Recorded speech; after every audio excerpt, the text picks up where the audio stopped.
Et d'ailleurs, c'est quoi dans la vie de tous les jours, les avantages et les inconvénients d'être aussi monstrueux physiquement? Alors, les avantages, j'ai envie de te dire que tous tes amis t'appellent pour les déménagements. Alors, est-ce que c'est un avantage ou un inconvénient? Ça, je sais pas, mais voilà, Les on te sollicite souvent a pour ça.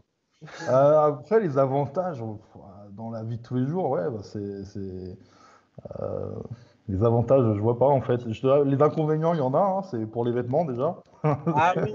Mmh. Pour les vêtements, hein, trouver en France du 4 ou 5 XL, c'est pas facile. Il y a certains endroits où tu rentres pas dans les choses, hein. Moi, je me souviens, c'était quand? Peut-être pas non, l'été dernier ou il y a 2 ans. Je suis allé à Disneyland. Quand on va faire descendre du manège parce qu'on n'arrivait pas à fermer le truc. Ah, c'est trop triste. Alors, oui et non, parce que le côté strongman qui aime avoir quand même un corps un peu hors norme, c'est une petite satisfaction. Mais tu peux pas faire le truc. Donc, ouais, ça c'est les inconvénients. Mais après, vu que c'est un choix, hein, je ne subis pas mon corps, c'est un choix, j'aime être comme ça. Et j'ai envie de rester comme ça le plus longtemps possible, quoi. Mmh.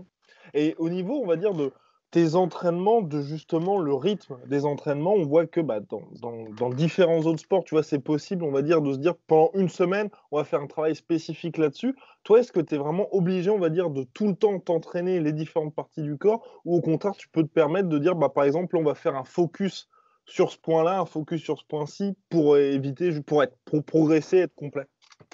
Alors pour progresser, tu peux mettre l'accent sur une zone ou sur une épreuve.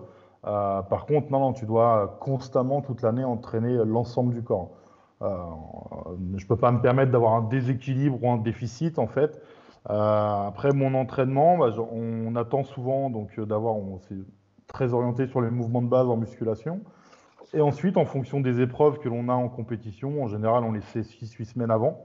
Là, on intègre le spécifique dans l'entraînement pour vraiment progresser sur les épreuves.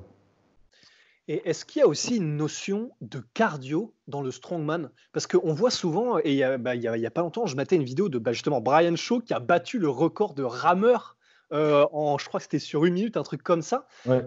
Est-ce qu'il y a, une notion de travailler le cardio ou de cardio dans les épreuves de strongman?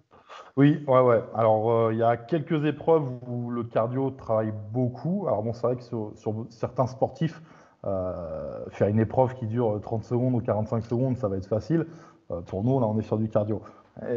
Et surtout, l'aspect cardio sur le strongman, faut imaginer une compétition d'hommes-forts. C'est en général sur une journée et parfois 2 jours, où on va enchaîner 5 à 6 épreuves dans la journée.